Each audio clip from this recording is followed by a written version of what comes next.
Hello everyone, I am Preeti Dhyani, your maths teacher.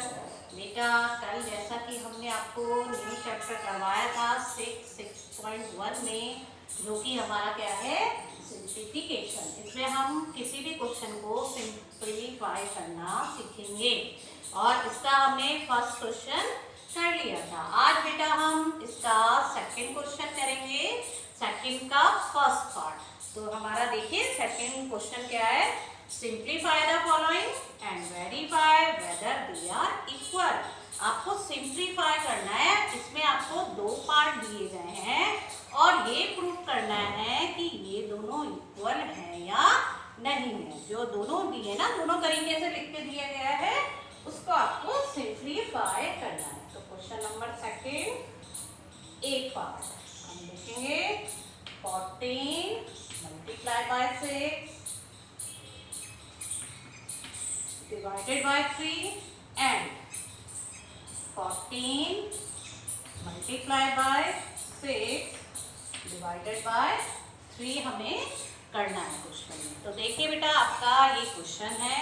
अब जैसे कि हमने आपको कल भी बताया था कि हम किसी भी क्वेश्चन को करने में बॉड मास वाला रूल फॉलो करते हैं, है ना।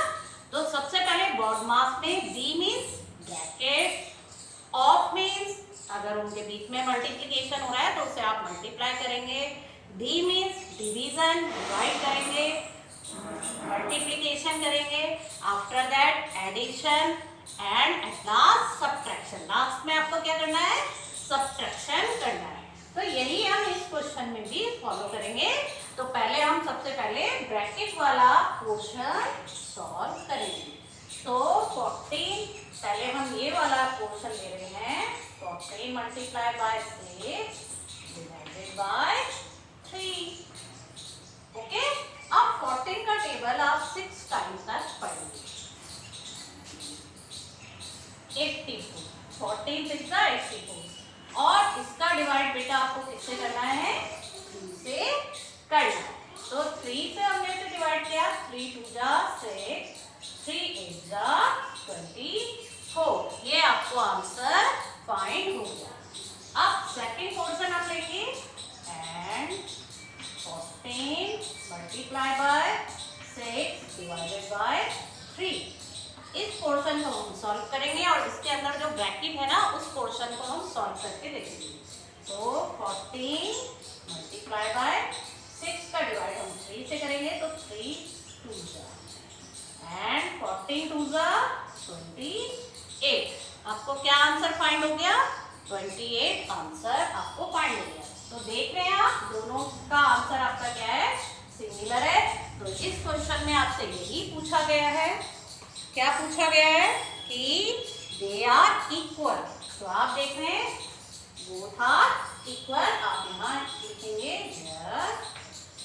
Both are equal. Clear? I explain again. देखिए, इस क्वेश्चन में आपको दो पार्ट दिए गए थे। एक पार्ट में आपका क्या था कि 14 का मल्टीप्लिकेशन 6 से करो और आफ्टर दैट उसका डिवीजन किससे करो, 3 से करो। एंड सेकंड पोर्शन में आपको क्या था, 14 का मल्टीप्लिकेशन 6 डिवाइडेड बाय 3 से करो। तो इसे हमने सेपरेटली अलग अलग सॉल्व किया। अलग अलग सॉल्व करने के बाद हमें क्या आंसर फाइंड हुआ कि आपने देखा दोनों आंसर हमें क्या फाइंड हो गए, क्या फाइंड हुए, 28 और 28 हमें आंसर फाइंड हो गए। Clear?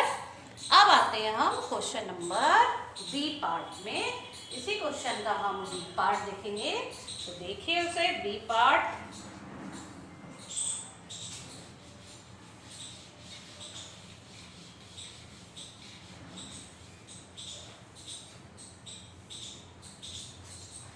B part is 14 plus 7 multiplied by 13 minus 8 and 14 multiplied by 7 plus 13 multiplied by 8। Clear? Okay, तो देखिए इसमें आपको क्या करना है 14 प्लस 7 और फिर उसका मल्टीप्लीकेशन 13 माइनस 3 से आपको करना है। तो आप इसे कैसे करेंगे बेटा, 14 में 7 प्लस करेंगे तो क्या आ जाएगा आपका आंसर 21। इस वाले पोर्शन को ही है, या पहले हम अलग अलग लिख लेते हैं और फिर सॉल्व करते हैं। तो पहले हमने ये वाला पोर्शन लिया, तो इस पोर्शन को हम यहाँ लिख लेते हैं कि हम कौन सा मल्टीप्लिकेशन करेंगे। तो 14 प्लस 7 21 मल्टीप्लाई बाय 13 में से बेटा आप 8 को माइनस करो तो आपका कितना आ जाएगा 5। क्लियर।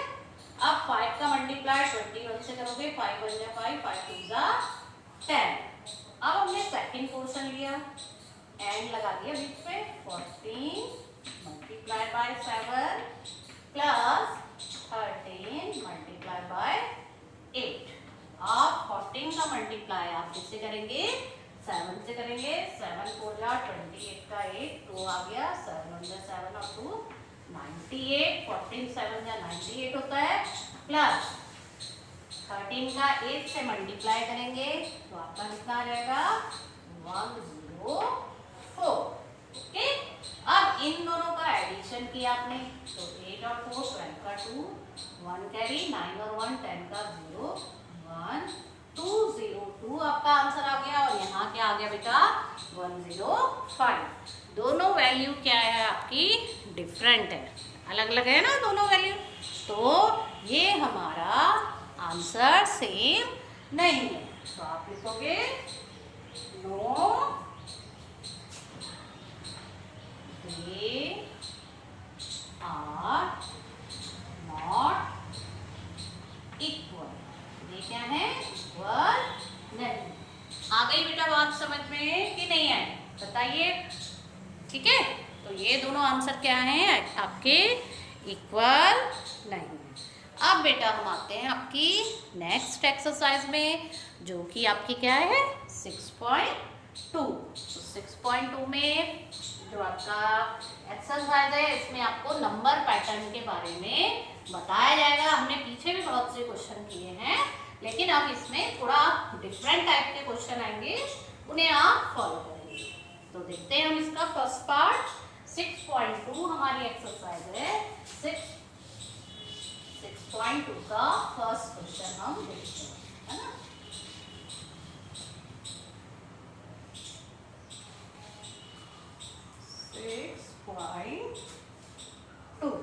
क्लियर। इसका फर्स्ट, तो study the number pattern and write next two places. आपको ये पैटर्न पढ़ना पड़ेगा और इसके बारे में जो नेक्स्ट टू प्लेसेस इन्होंने ब्लैंक दिए हैं उनको आपको फिल करना होगा। तो ए पार्ट हम देखते हैं बेटा। ए पार्ट में आपको नंबर दिया है 3, फिर क्या दे दिया 6, फिर 12, 24 डैश एंड डैश। ठीक है, तो अब हम इसमें देखेंगे बेटा कि आपका क्या नंबर आएगा। तो फर्स्ट नंबर इज 3, सेकंड क्या होगा आपका 6, फिर क्या है आपका 12 और फिर क्या है आपका 24।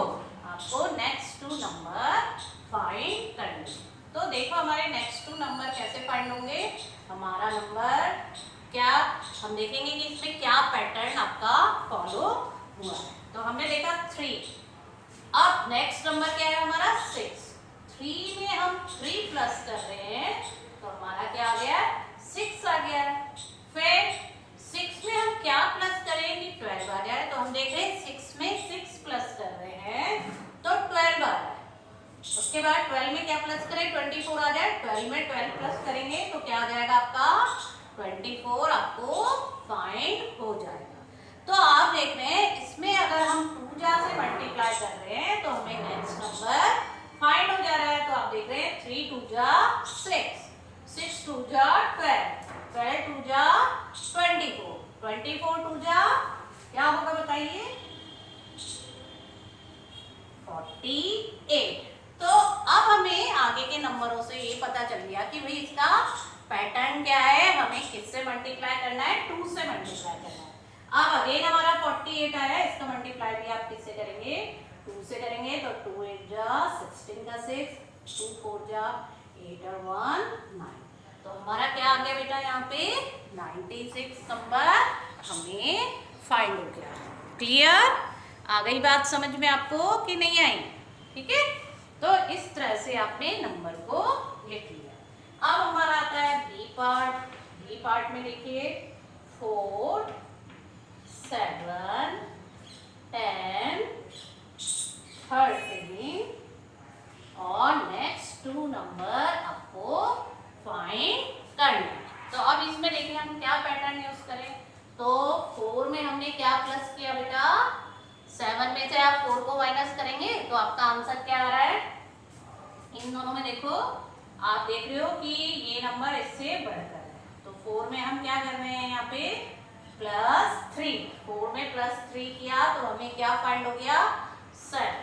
फिर अगेन 7 में हमने अगेन क्या प्लस किया, 3 प्लस किया तो 7 + 3 10 हमें फाइंड हो गया। उसके बाद 10 में हम क्या प्लस करें कि 3 आ जाए प्लस 13 आ जाए तो +3। तो हम देख रहे हैं कि इसमें जो आपका डिफरेंस है वो 3 नंबर्स का डिफरेंस हमें फाइंड हो रहा है। तो हम नेक्स्ट जो 2 नंबर्स हैं उसमें भी 3 ऐड करके लिख देंगे। तो 13 है, 13 में +3 करो तो क्या आ जाएगा आपका 16।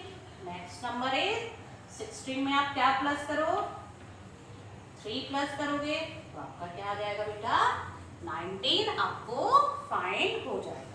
तो इस तरह से हम पैटर्न को देखते हैं, समझते हैं और फिर उसे आगे सॉल्व करने की कोशिश करते हैं। अब देखिए इसका सी पार्ट। सी पार्ट में बेटा आपको क्या दिया गया है, नंबर इज 0 8 16 24 नेक्स्ट और ये नेक्स्ट। ओके, तो देखिए इसमें हमारा नंबर क्या है 0 के बाद हमारा क्या आ गया 8 आया है। तो 0 में हम क्या ऐड कर रहे हैं कि 8 आ रहा है +8 कर रहे हैं। ओके, उसके बाद अगेन हम +8 करेंगे तो हमारा 16 आ गया। ठीक है, 8 और 8 16। अब अगेन हम 8 प्लस कर रहे हैं तो हमें क्या फाइंड हो रहा है 24 फाइंड हो रहा है। तो आप देख रहे हैं इस पूरे पैटर्न में आपका 8 ऐड हो रहा है। तो हम ऐसे ही इसमें 8 प्लस कर देंगे, +8 32 आ जाएगा। अगेन +8 इक्वल टू कितना हो जाएगा 40। ये हमें 40 नंबर आपका फाइंड हो गया। तो बेटा हमें ऐसे ही देखना है हर एक पैटर्न को कि भाई ये किस टाइप का पैटर्न है। अब इसका रहता है डी पार्ट। तो डी पार्ट को आप कैसे करेंगे, देखिए डी पार्ट इज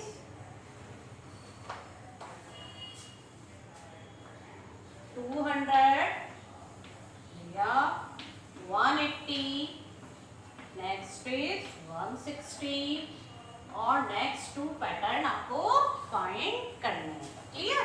तो आप देख रहे हो कि 200 में से हम क्या माइनस करें कि 180 आ जाए। तो हमने देखा अगर हम 200 में से 20 को माइनस कर रहे हैं तो हमारे पास क्या आ रहा है बेटा 180 हमें फाइंड करना है। अगेन 180 में से हम 20 माइनस कर रहे हैं तो हमारा क्या आ गया 160। अगेन 160 में से आपने 20 को माइनस किया तो आपका क्या आ जाएगा 140। फिर अगेन 140 में से 20 को माइनस करोगे तो आपका क्या आ जाएगा बेटा 120 आपको फाइंड हो जाएगा। क्लियर? आ गई बात समझ में आपको? तो हमने देखा कि इस पैटर्न में आपका क्या नंबर माइनस हो रहा है, बार बार बेटा -20 हो रहा है और हमें नेक्स्ट नंबर फाइंड हो रहा है। तो बेटा आज के लिए इतना ही है, ठीक है, इतना आज प्रैक्टिस कीजिए। तब तक के लिए ओके, बाय बाय।